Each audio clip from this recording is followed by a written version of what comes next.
നമ്മുടെ നാട്ടിൽ പണ്ട് മുതലേ കാരണവന്മാർ പറഞ്ഞു പോരുന്ന ഒരു പ്രശസ്തമായ ചൊല്ലുണ്ട്. കള്ളനെ നമ്പിയാലും കുള്ളനെ നമ്പരുത്.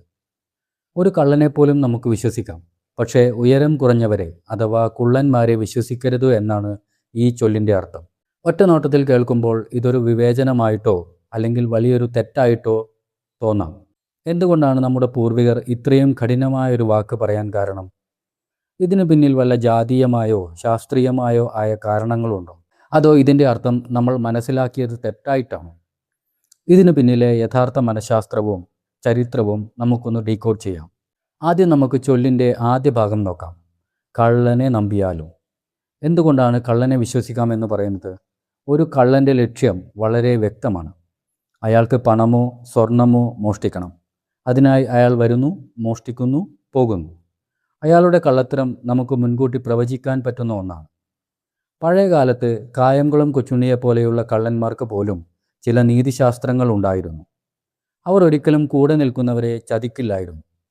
അതുകൊണ്ട് തന്നെ ഒരു കള്ളൻ്റെ സ്വഭാവത്തെ ഒരു പരിധിവരെ നമുക്ക് മനസ്സിലാക്കാൻ സാധിക്കും. ഇനി നമുക്കിതിൻ്റെ രണ്ടാം ഭാഗത്തിലേക്ക് വരാം. കുള്ളനെ നമ്പരുത്.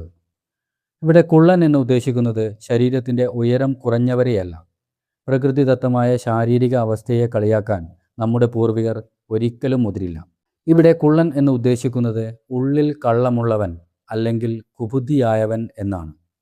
അതായത് പുറമേ ഒട്ടും അപകടകാരിയല്ലെന്ന് തോന്നിക്കുകയും നമ്മളോട് വളരെ സ്നേഹത്തോടെ പെരുമാറുകയും എന്നാൽ ഉള്ളിൽ കടുത്ത അസൂയയും ചതിയും വെച്ചുകൊണ്ട് പാര പണിയാൻ നോക്കുകയും ചെയ്യുന്ന കപട സുഹൃത്തുക്കളെയും ദ്രോഹികളെയുമാണ് ഇവിടെ കുള്ളൻ എന്ന് വിളിക്കുന്നത്.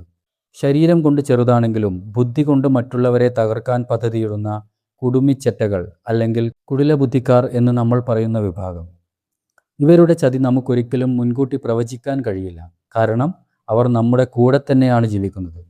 ചുരുക്കത്തിൽ പരസ്യമായി മോഷണം നടത്തുന്ന കള്ളനേക്കാൾ അപകടകാരിയാണ് നമ്മുടെ കൂടെ നടന്ന് ചതിക്കുന്ന ഉള്ളിൽ കള്ളമുള്ള മനുഷ്യരെന്നാണ് ഈ ചൊല്ലിലൂടെ നമ്മുടെ കാരണവന്മാർ പഠിപ്പിച്ചു തന്നത്. അല്ലാതെ ഇത് ശാരീരിക വൈകല്യമുള്ളവരെ അധിക്ഷേപിക്കാൻ ഉണ്ടാക്കിയതല്ല. വാക്കുകളുടെ യഥാർത്ഥ അർത്ഥം മനസ്സിലാക്കുമ്പോഴാണ് നമ്മുടെ പഴഞ്ചൊല്ലുകളുടെ ഗാംഭീര്യം നമുക്ക് ബോധ്യപ്പെടുക.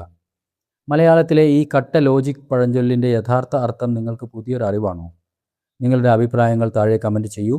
ഇതുപോലെയുള്ള സാമൂഹിക രഹസ്യങ്ങളും ഭാഷാ ചരിത്രങ്ങളും ഡീകോഡ് ചെയ്യാൻ ഡീകോഡ് വേൾഡ് ഇപ്പോൾ തന്നെ ഫോളോ ചെയ്യൂ.